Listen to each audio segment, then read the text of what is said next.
InsyaAllah kita baca 10 ayat terakhir daripada surah Kahfi, mudah-mudahan hafal. Bila kerap baca ni mudah-mudahan hafal insyaAllah, sebagai pelindung daripada Dajjal. A'udzu billahi minasy syaithanir rajim. Bismillahirrahmanirrahim. وتركنا بعضهم يومئذ يموج في بعض ونفخ في الصور فجمعناهم جمعا وعرضنا جهنم يومئذ للكافرين عرضا الذين كانت أعينهم في غطاء عن ذكري وكانوا لا يستطيعون سمعا أفحسب الذين كفروا أن يتخذوا عبادي من دوني أولياء إنا أعتدنا جهنم للكافرين نزلا قل هل ننبئكم بالأخسرين أعمالا الذين ضل سعيهم في الحياة الدنيا وهم يحسبون أنهم يحسنون صنعا أولئك الذين كفروا بآيات ربهم ولقائه فحبطت أعمالهم فلا نقيم لهم يوم القيامة وزنا ذلك جزاؤهم جهنم بما كفروا واتخذوا آياتي ورسلي هزوا إن الذين آمنوا وعملوا الصالحات كانت لهم جنات الفردوس نزلا خالدين فيها لا يبغون عنها حولا قل لو كان البحر مدادا لكلمات ربي لنفد البحر قبل أن تنفد كلمات ربي ولو جئنا بمثله مددا قل إنما أنا بشر مثلكم يوحى إلي أنما إلهكم إله واحد فمن كان يرجو لقاء ربه فليعمل عملا صالحا ولا يشرك بعبادة ربه أحدا إن الحمد لله نحمده ونستعينه ونستغفره ونعوذ بالله من شرور أنفسنا ومن سيئات أعمالنا من يهده الله فلا مضل له ومن يضلل فلا هادي له أشهد أن لا إله إلا الله وحده لا شريك له وأشهد أن محمدا عبده ورسوله اللهم صل وسلم وبارك على نبينا محمد وعلى آله وأصحابه أجمعين يا أيها الذين آمنوا اتقوا الله حق تقاته ولا تموتن إلا وأنتم مسلمون. Wahai orang-orang yang beriman, bertakwalah kepada Allah dengan sebenar-benar takwa dan janganlah kalian mati melainkan dalam keadaan beragama Islam. Rabbi shrah li sadri wa yassir li amri wahlul 'uqdatam min lisani yafqahu qawli. Amma ba'd. Yang saya muliakan Tuan Imam Ustaz Muiz, barisan Imam Bilal, AJK dan seterusnya muslimin yang dirahmati Allah sekalian. InsyaAllah kita menyambung perbincangan kita pada malam ini berkaitan dengan asam garam rumah tangga Nabi sallallahu alaihi wasallam. Dan kita menyebut dalam bab bagaimana Nabi ini cakna terhadap anak-anak Ummu Salamah radhiyallahu anha. Ummu Salamah ni adalah isteri Nabi dan Ummu Salamah ni ada 4 orang anak. Jadi sewaktu Nabi kahwin dengan dia, bila Nabi nikahi Ummu Salamah dah ada 4 orang anak. Dan salah seorangnya kita sebutkan dalam hadis ni, cuma kita nak sambung sikit, iaitu kata Umar bin Abu Salamah, anak tiri Nabi Muhammad ni, dia kata aku masih kanak-kanak sewaktu aku berada di bawah penjagaan Nabi sallallahu alaihi wasallam, iaitu Rasulullah yang jaga dia. Jadi ketika tu dia kata tangan aku ni suka meraba-raba dekat pinggan. Maksudnya biasa budak lah. Bila dia makan tu, tangannya mesti nak capai yang mana yang sedap. Dia kurang ada adab makan. Kan? Macam anak kita kan, nampak dekat atas pinggan kita ada French fries. Kita order. Dia tengah makan tu, zoom, tangan dia ambil tu kat situ. Kan? Sampai terjatuh air lah. Ataupun terlanggar benda something lah kan. Benda macam tu lah. Maksudnya Umar pun macam tu jugalah. Umar bin Abi Salamah. Lalu Nabi SAW pun berkata kepada Umar, Ya gulam, sammillah, wa kul biyaminik, wa kul mimma yalik. Nabi pun berkata kepada Umar ni, anak tiri dia, wahai anak kecil, wahai anak, bacalah bismillah. Sammillah, baca bismillah. Wa kul biyaminik, makanlah dengan tangan kanan. Wa kul mimma yalik, dan makanlah mana yang dekat. Makanlah makanan yang dekat-dekat. Lepas tu kata Umar, sejak daripada itu, memang begitulah cara aku makan. Maka adab yang pertama tuan-tuan yang kadang-kadang kita nampak remeh adalah membaca bismillah. Membaca bismillah. Simple je. Yang Nabi ajar apa dia? Baca bismillah untuk makan. Minum air. Bismillah. Minum. Kan? Kadang-kadang, kita ni ada setengahnya kan. Dialah tak salah lah nak baca doa makan tu. Tapi kadang-kadang kan panjangan. Bismillahirrahmanirrahim. Macam mana? Allahumma barik lana fima razaqtana wa qina adzaban nar. Ayat ni bukannya warid daripada Nabi tuan-tuan. Tak ada. Ni hanyalah yang bukanlah datangnya daripada Nabi doa makan ni. Nak baca-bacalah. Taklah salah. Cumanya kadang-kadang menjadikan ada, kadang-kadang jadi susah kan. Baca doa makan lu lamanya. Nak kena baca lu panjang ni. Kan? Jadi sebahagiannya macam tu. Sebab apa tuan-tuan? Saya lah. Minda budak-budak kan. Kita belajar. Kalau nak makan, suruh baca doa, makan. Lepas tu, kalau terlupa baca, di tengah makan, lepas tu kita baca apa? Bismillah fi awwalihi wa akhirihi. Nak dengar? Bismillah fi awwalihi wa akhirihi. Bismillah dengan nama Allah di awalnya dan di akhirnya. Jadi kadang-kadang disebabkan fikir doa makan tadi panjang. Terlupa baca doa makan ni. Terlupa baca bismillah ni pendek. Jadi apa saya buat? Dulu kita kecil lah. Makan dulu. Lepas tu baru baca bismillahi fi awwalihi wa akhirihi. Disebabkan merasakan malas nak baca panjang. Allahumma barik lana fi ma razaqtana tadi kan. Lepas tu dah lah. Depan ustazah kena baca terjemahan pula tu.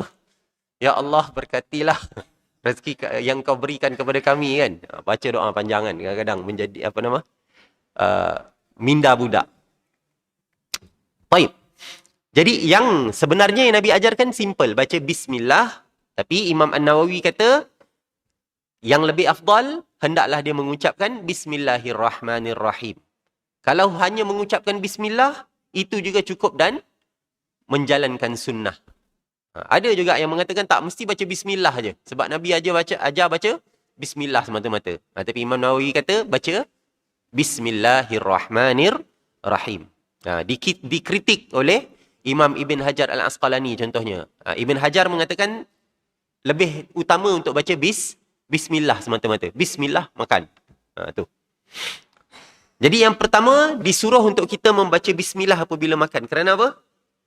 Bismillah ni mengingatkan kita bahawa apa-apa sahaja yang kita lakukan disuruh baca bismillah kan.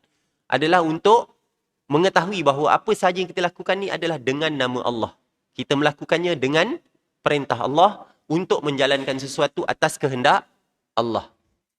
Sebab tu dulu saya ingat siapa suruh ada seorang alim ni lah yang sebut. Cuba baca bismillah masa nak isap rokok. Bismillah kan. Lepas tu bakar rokok kan. Tergamak tak? Tak tergamak lah kan. Sebab kita rasa macam kita asyik rasa yang tu adalah kerana Allah. Kita polah ya kita tahu bahawa benda tu adalah berlawanan dengan apa yang Allah perintahkan.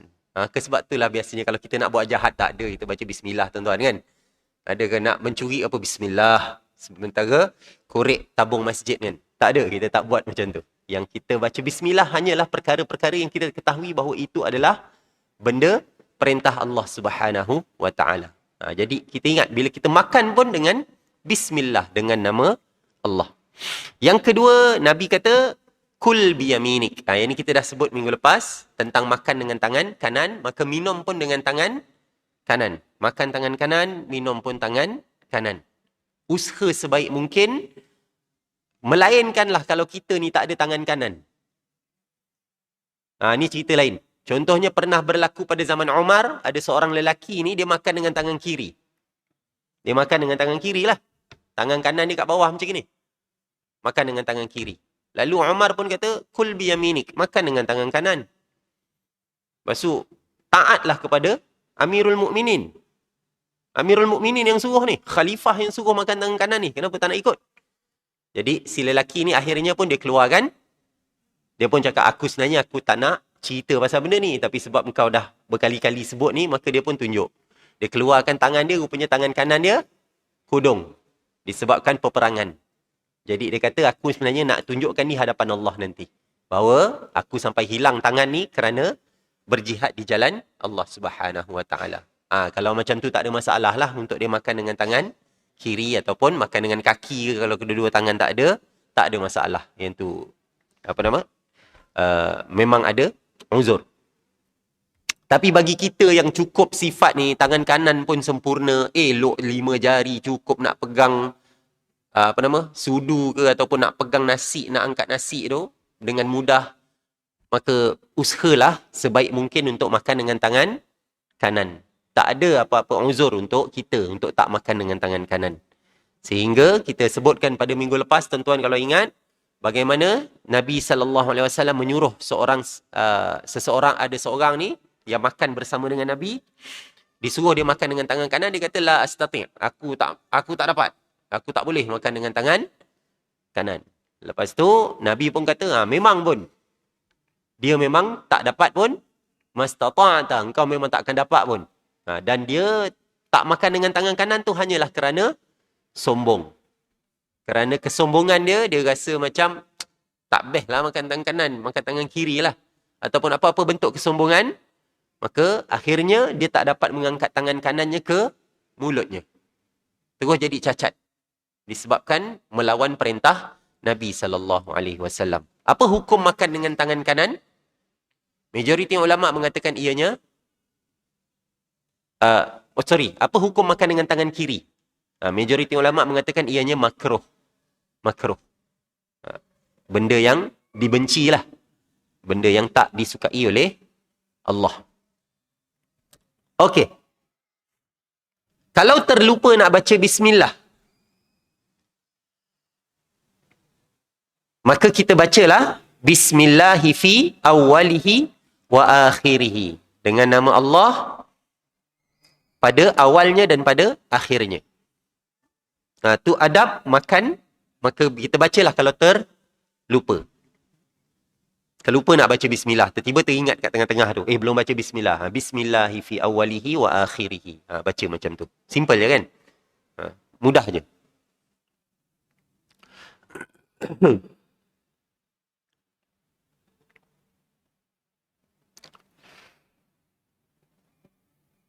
Okey, kemudian yang terakhir, satu lagi Nabi sebutkan, wakul mimma yalik. Makanlah makanan yang dekat. Iaitu janganlah terlalu seronok sangat nak makan tu sampai kita tak peduli dengan orang lain dan kita tak memikirkan tentang adab di tempat makan. Iaitu kadang-kadang ada orang nak ambil juga, tapi kita ni laju-laju kan. Dan benda ni memang kadang-kadang kita lihatlah tuan-tuan, apabila kita terlalu tamak, selain daripada kita cakap sebut pasal tu kan, kita tak memikirkan orang apabila makan. Contohnya lah, dulu saya pernah buka puasa dekat satu tempat. Kat Kuching tu juga. Sibuh Padah lah sini. Yalah, kadang-kadang kinetok orang berbuka puasa, terpaksa pihak masjid tu, dia sediakan ada orang yang tukang cedok. Sebab apa tuan-tuan? Kalau tak ada tukang cedok tu, dia macam tak makan seminggu. Macam seminggu dah tak makan lah. Sekali dia ambil tu, pinggan satu ni nasi saja, yang ni satu lagi lauk saja. Rupanya ada lagi kepit. Ikan apa nama dah? Ikan terubuk. Kan? Nak makan lagi tu. Lepas tu bila kita tengok, makan tak habis pun. Yang ni banyak sangat pembaziran. Daripada segi adab, makan. Sedangkan Nabi SAW mengingatkan kita, kalau makan tu, sulus. 1/3 tu adalah untuk makanan. 1/3 untuk minum dan 1/3 untuk udara. Yang ni yang dah dihajarkan oleh Nabi. Maka tak perlulah makan melampau sangat ataupun sampai kita lupa pada orang lain sampai tak cukup makanan. Dan benda tu, bila saya makan dekat tempat tu kat masjid tu, memang kebetulan tak cukup makanan pun. Sampai kat giliran saya cuma dapat nasi dengan sayur je. Nasi dengan sayur, kuah sayur. Sorry, bukan sayur, kuah sayur je. Kuah je. Kawan lain, nasi pun tak dapat. Yang belakang-belakang tu tengok, dia pergi kat kedai lain kan. Pergi beli roti lah apalah untuk buka puasa. Kesian tengok. Disebabkan, nak ikutkan makanan dia banyak. Tapi bila kita tengok orang yang ambil ni tak memikirkan tentang orang lain, dan dia fikir nak makan sedap, sekali ambil ikan kering tu macam ni lah, dia ambil, letak. Cakap, tengok makan tak habis pun. Tapi disebabkan tamak kan, hilanglah pahala puasa tu. Sepatutnya berpuasa ni untuk memikirkan tentang orang miskin. Tapi rupanya dia fikir tentang perut dia sahaja. Dia tak fikir pun tentang orang lain. Maksudnya puasa tu tak mendidik pun mereka untuk memikirkan tentang orang lain dalam makan. Okey. Kita masuk kepada hadis yang seterusnya. Hadis berkenaan dengan rantai leher Aisyah hilang dan Nabi tolong cari. An Aisyah radhiyallahu anha annaha qalat kharajna ma'a Rasulillah sallallahu alaihi wasallam fi ba'di asfarihi hatta idza kunna bil bayda aw bidhatil jaysh inqata'a iqdun li. Aisyah menceritakan bahawa dia berkata, kami bersama-sama dengan Rasulullah sallallahu alaihi wasallam dalam salah satu musafirnya Nabi ni. Pada perjalanan Nabi ni, jadi Aisyah kata kami bersama-sama dengan Nabi. Setibanya di Baida ataupun di Zatul Jaish, kalung aku hilang. Rantai leher aku ni jatuh, hilang. Kalung lah, kalung dia hilang. Iqdun. Okey. Fa aqama Rasulullah sallallahu alaihi wasallam ala iltimasihi wa aqama an-nasu ma'ahu. Rasulullah pun berhenti di situ untuk mencari, dan sahabat yang lain pun sama-sama tolong cari juga. Walaisu ala ma'in walaisa ma'ahum ma'. Ketika itu mereka tidak berada di kawasan yang ada air dan mereka juga tidak membawa bekalan air. Maka perjalanan mereka pada kebiasaannya, mereka kalau nak berhenti, mereka akan berhenti di tempat yang ada air. Orang Arab kita panggil oasis. Kan, ada tempat-tempat yang ada air, mana dia boleh refill. Jadi kebiasaannya mereka apabila berhenti, sebab perjalanan mereka ni bukan macam kita sekarang ada R&R. Kan? Ataupun ada tempat-tempat kedai makan ke apa. Sinun saya ada. Apabila berhenti di satu tempat tu, biasanya mereka akan mencari tempat-tempat yang ada air. Dan biasanya mereka ada penunjuk jalan. Dan biasanya penunjuk jalan ni tahulah kat mana yang ada kawasan yang ada air lah.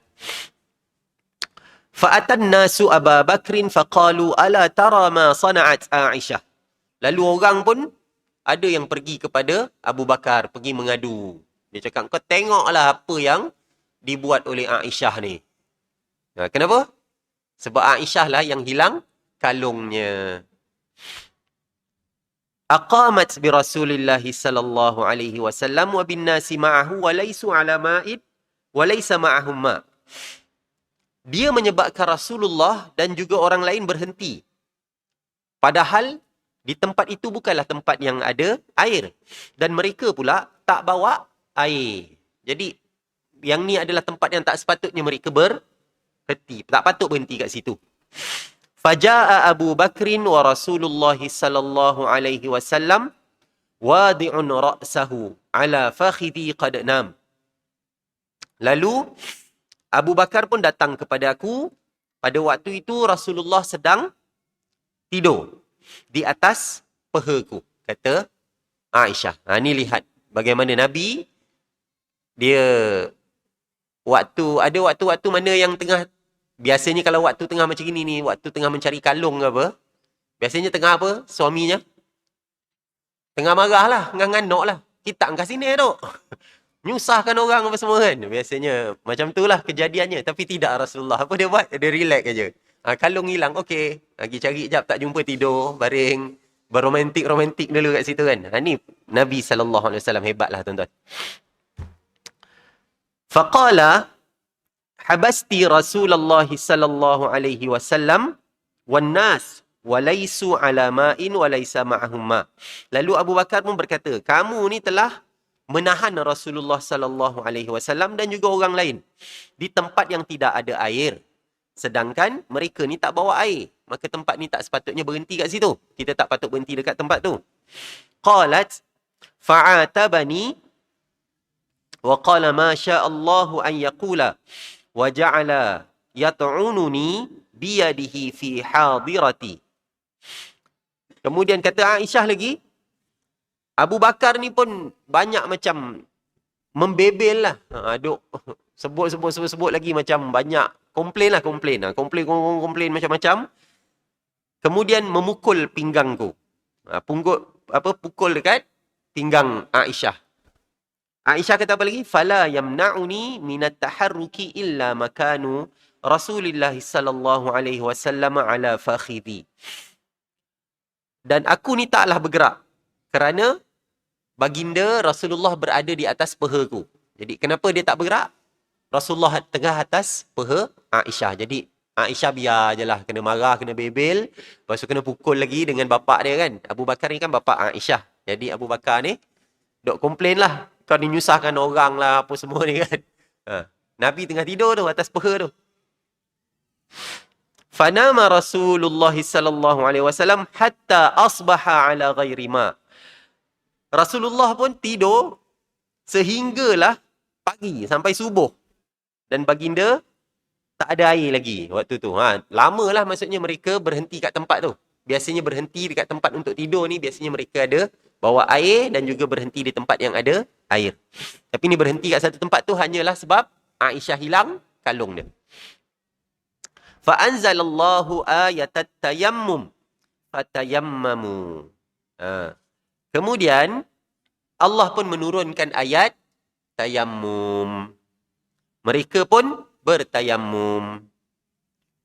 Faqala Usaid bin al-Khudair ma hiya bi awwali barakatikum ya ala Abi Bakrin. Lalu Usaid bin al-Khudair, Usaid bin Khudair ni seorang sahabat Nabi daripada kalangan Ansar. Nanti kita cerita pasal dia ni juga. Usaid pun kata apa? Turun ayat tayammum, mereka pun bertayammum. Usaid pun berkata, ini bukanlah keberkatan yang pertama untuk kamu, wahai keluarga Abu Bakar. Sebab apa? Sebab banyak kadang-kadang berlaku, memang banyak keberkatan. Keberkatan kepada keluarga Abu Bakar ni banyaklah. Contohnya Abu Bakar As-Siddiq adalah orang yang bersama-sama dengan Nabi kan. Waktu berhijrah ke Madinah. Aisyah pula kahwin dengan Nabi. Abu Bakar ni pula orang lelaki yang paling Nabi cintai. Dan dipuji pula oleh Allah Subhanahu Wa Taala. Banyak sangat keberkatan. Dan ni juga rupanya antara keberkatan yang diberikan oleh Allah Subhanahu Wa Taala kepada keluarga Abu Bakar. Sebab apa? Turunnya ayat disebabkan mereka. Disebabkan oleh Aisyah. Iaitu ayat apa? Ayat tayammum. Faqalat Aisyah. Kemudian Aisyah berkata, Faba'asna al-ba'ira alladhi kuntu alaihi fawajadna al-'iqda tahtahu. Kemudian kami pun bangunkan unta tunggangan yang aku ada dekat atasnya tu, yang aku naik lah. Unta tunggangan yang kepunyaan aku, yang aku naik tu. Lalu ternyata kami temui kalungnya berada di bawah unta tu. Rupanya kalung tu ada kat mana? Bawah unta tu. Unta tu tengah tidur kan. Kat bawah tu. Sekali bila dah cari-cari tak jumpa, bangun-bangun ada kat bawah tu aja rupanya. Baik. Daripada hadis ni tuan-tuan, kita tahu bahawa ayat tayammum turun sewaktu peristiwa ini, iaitu sewaktu mereka tidak ada air. Waktu tak ada air, lalu turunlah ayat tayammum. Apa dia ayat tayammum? Ayat tayammum adalah surah An-Nisa ayat 37. Surah An-Nisa ayat 37.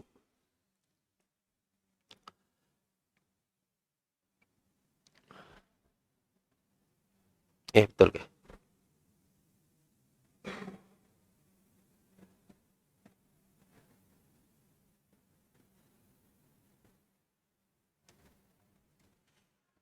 Rasa macam bukan ni. Salah dalam buku ni. Fatayammamu.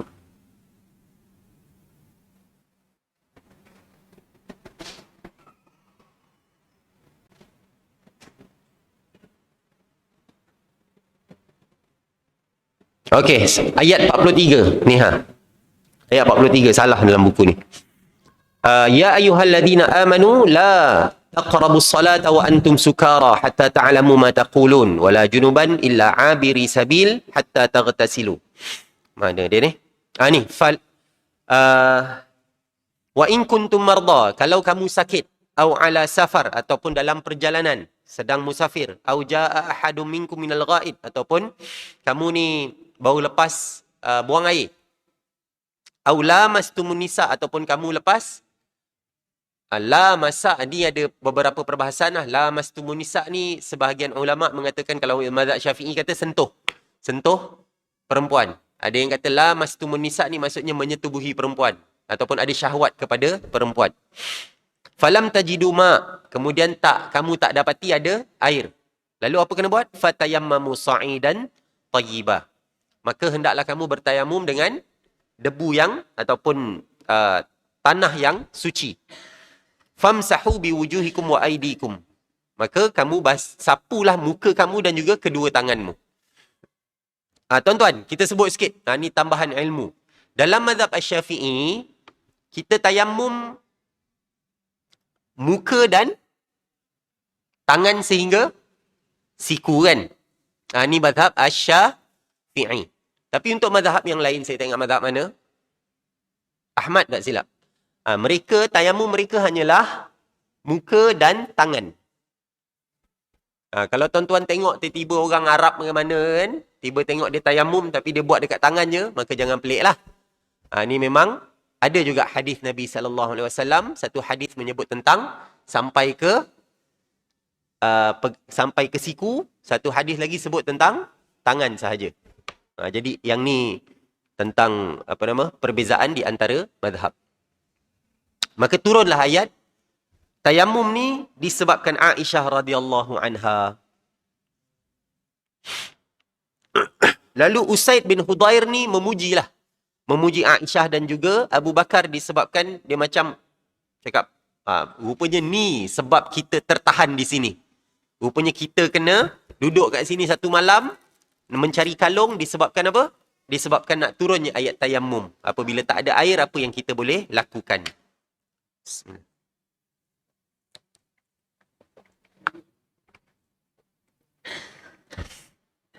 Tayamum ni juga sangat penting tuan-tuan. Apabila kita ni ada penyakit-penyakit yang tak boleh kena air. Contohnya pernah berlaku.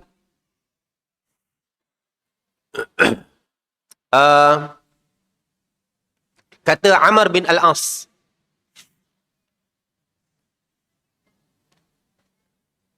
Amr bin Al-As ni,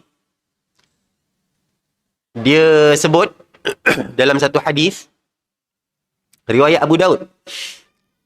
Ihtamalat fi lailatin baridah fi ghazwah dhati sulasil. Fashfaqtu in ightasaltu an uhlik. Fatayammamtu thumma sallaitu bi ashabi subuh fadhakaru dhalika li Nabi sallallahu alaihi wasallam. Kata Amr bin Al-As radhiyallahu an, aku mimpi basah pada satu malam yang dingin dalam peristiwa perang Dhatus Salasil. Dan aku risau. Aku takut aku ni sakit ataupun binasa ataupun matilah, maksudnya aku takut matilah sebab sejuk sangat. Tiba-tiba nak kena mandi. Zaman tu mana ada orang nak masak air dulu. Kan? Jadi air yang ada ni sejuk. Cakap dalam keadaan sejuk, tiba-tiba nak kena mandi wajib pula. Kang nanti apa jadi? Boleh matilah. Hipotermia. Kata Amr bin Al-As. Jadi, aku pun bertayamum, kata Amr. Kemudian aku pun solat, jadi imam pula. Dia tayamum, dia solat, dia jadi imam. Untuk para sahabat. Waktu solat, subuh. Lalu mereka menceritakan peristiwa ini kepada Nabi SAW. Faqala ya Amr, salaita bi ashabika wa anta junub? فأخبرته بالذي منعني من الاغتسال وقلت إني سمعت الله يقول ولا تقتلوا أنفسكم إن الله كان بكم رحيما فضحك رسول الله صلى الله عليه وسلم ولم يقل شيئا. Kemudian Nabi pun bertanya kepada Amr bin Al-As ni, wahai Amr, betul ke engkau ni solat mengimamkan para sahabat engkau dalam keadaan junub? Dalam keadaan dah malam tadi mimpi basah, lepas tu berjunub lah. Kau jadi imam lah. Lepas tu kau tak mandi pula. Lalu kata Amr, aku pun ceritalah apa yang menjadikan aku ni tak mandi. Apa yang menghalang aku daripada aku mandi wajib. Dan kata Amr, aku mendengar Allah Azza wa Jalla berfirman. Kata Allah apa? Wala taqtulu anfusakum. Janganlah kamu membunuh dirimu. Sesungguhnya Allah Maha penyayang kepada kamu. Lalu Rasulullah pun ketawa. Dan Rasulullah tidak mengucapkan apa-apa pun. Maksudnya Rasulullah, ni takrir nama dia. Rasulullah bersetuju dengan apa yang dilakukan oleh Amr bin Al-As. Jadi tuan-tuan, pagi-pagi sejuk sangat, rumah pula kita rosak. Taklah kalau kita taklah kot. Kita bukanlah kawasan yang terlalu sejuk kan. Bila kita tinggal dekat tempat kawasan salji contohnya. Dulu ada orang tanya, ada kawan yang dulu duduk kat UK kan, dia cakap, kan air, kita tak makruh ambil wuduk dengan air musyammas, air yang terkena matahari. Jadi panas kan, terkena matahari kan. Jadi boleh tak kalau ambil wuduk dengan air panas? Sebab especially dia ni duduk dekat kawasan salji. Pagi-pagi tu kalau tak pakai air panas, memang tak boleh ambil wuduk lah. Jadi dia ambil wuduk dengan air panas. Maka tak ada masalah lah. Sebab air tu bukannya air yang kena matahari. Tapi air yang dimasak kan. Air yang dipakai heater. Satu lagi peristiwa kita sebut pasal tayamum ni tuan-tuan. Pernah ada seorang sahabat yang hilang nyawa. Disebabkan dia mandi wajib dalam keadaan kepalanya luka. Iaitu peristiwa ni diceritakan oleh Jabir. Dia kata, kharajna fi safarin fa asaba rajulan minna hajar fashajjahu fi ra'sihi. Kata Jabir, kami berangkat dalam satu perjalanan, lalu salah seorang daripada kami, seorang lelaki tu, kepalanya terkena batu dan kemudian luka kepala dia. Summah talama, kemudian dia mimpi basah pula malam tu. Dah luka-luka kepala boleh mimpi basah juga malam kan. Yalah, Allah nak uji kan, macam tu. Fasa'ala ashabahu faqala hal tajiduna li rukhsah fit tayammum. Kemudian si lelaki yang luka kepala ni pun, dia tanyalah pada sahabat-sahabat yang keluar sama dengan dia ni. Engkau rasa aku ni ada keringanan tak untuk aku tayamum? Yalah, kepala ni dah lah luka macam gini. Kalau mandi wajib nak kena semua sekali kena ni. Takkan tak ada rukhsah, tak ada keringanan. Sahabat-sahabat dia kata apa? Para sahabat yang ada masa tu, faqalu ma najidu laka rukhsah wa anta taqdiru 'alal ma'. Lalu para sahabat, kawan-kawan dia kata apa? Kami melihat kamu ni tak mendapat keringanan, tak ada rukhsah kerana kamu boleh menggunakan air. Boleh je kena air. Mandi je lah, dia kata kan. Faghtasala famata. Lalu orang ni pun mandi wajib. Bila lepas mandi wajib, mati. Mati dia. Meninggal dunia. Falamma qadimna ala Nabi sallallahu alaihi wasallam ukhbira bidzalik. Apabila kami pulang, kami pergi kepada Nabi sallallahu alaihi wasallam dan kami menceritakan tentang perkara yang berlaku. Faqala qataluhu qatalahumullah. Mereka telah membunuhnya, moga Allah membalasnya. Nabi marah sebenarnya dalam hal ni. Nabi marah. Ala sa'alu idh lam ya'lamu fa innama shifa'ul 'ayyi su'al. Kenapakah mereka ni tak bertanya kalau tak tahu. Kerana ubat daripada tak tahu itu adalah bertanya. Jadi Nabi marah betul. Innama kana yakfihi an yatayammam. Sesungguhnya cukup dah untuk dia bertayamum semata-mata. Jadi untuk orang yang ada masalah tak boleh kena air ke apa semua, ataupun luka kepala dia ke apa kan, tak boleh nak mandi wajib ke, ataupun tak dapat nak ambil wuduk ke apa kan. Jadi dibenarkan untuk dia tayamum. Tazan.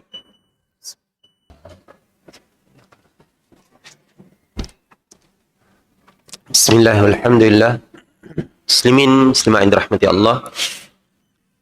Berkenaan dengan perkataan Nabi sallallahu alaihi wasallam, ala sa'alu idh lam ya'lamu.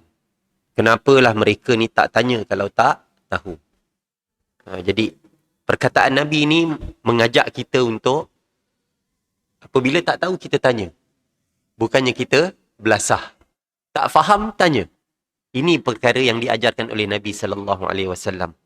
Kan kadang-kadang ada sebahagian orang ni dia ceritalah kalau dia cerita benda yang pelik-pelik yang tak munasabah pada hukum Islam sekalipun, tiba-tiba dia kata siapa yang banyak bertanya maka lemahlah imannya, kan. Ini adalah benda yang sangat buruk, tuan-tuan. Islam mengajar kita untuk menggunakan akal. Kita disuruh untuk fikir. Bukannya taat dengan membuta tuli. Tak. Kita disuruh menggunakan akal. Kita disuruh untuk berfikir. Maka mana-mana yang tak rasional sebenarnya boleh kita persoalkan. Dan kita dah cerita dah tentang asam garam rumah tangga Nabi. Bagaimana Aisyah berani tanya pada Nabi kalau benda tu rasa macam tak betul. Bagaimana Ummu Salamah sebut kepada Rasulullah sallallahu alaihi wasallam, bagi cadangan lagi. Maksudnya isteri-isteri Nabi ni bukanlah orang yang tunduk, taat, patuh semata-mata. Tak. Bahkan mereka ni ada akal dan mereka menggunakan akal. Dan mereka bukanlah bayangan macam kita fikir, wanita solehah ni kena duduk dalam rumah, duduk terperuk, tak buat apa-apa. Dan ikut je apa suami cakap. Tak. Mereka ni adalah orang yang banyak berfikir. Dan memberikan buah fikiran mereka kepada suami mereka. Dan dalam kes ni adalah kepada Rasulullah sallallahu alaihi wasallam. Jadi, banyakkanlah bertanya apabila kita tak faham. Dan kita kembali kepada hadis ni tadi, bagaimana Nabi sallallahu alaihi wasallam melayan Aisyah. Dan benda ni adalah rupanya perkara yang biasa berlaku dalam perkahwinan. Jadi, hilang barang lah, tertinggal lah, tak ingat letak mana barang. Ini adalah benda yang lumrah dalam perkahwinan. Rupanya berlaku juga untuk Nabi SAW. Kan kita kadang-kadang tertiba pagi-pagi masa itulah nak hilang kunci kereta. Kereta isteri dengan kereta suami ni naik beza-beza. Takkan kita nak pergi je terus. Kita pun kena pergi tolong cari jugalah kunci kereta dia yang dia tertinggal tu. Patutnya kita kena relax. Tapi kadang-kadang bila dah terlewat, maka kita pun banyaklah mengomel juga, membebel juga. Letak mana malam tadi, kenapa sebelum tidur tak ni kan. Yang tukang tolong cari tu pun membebel juga. Jadi ini adalah perkara yang tidak mengikut sunnah Nabi sallallahu alaihi wasallam.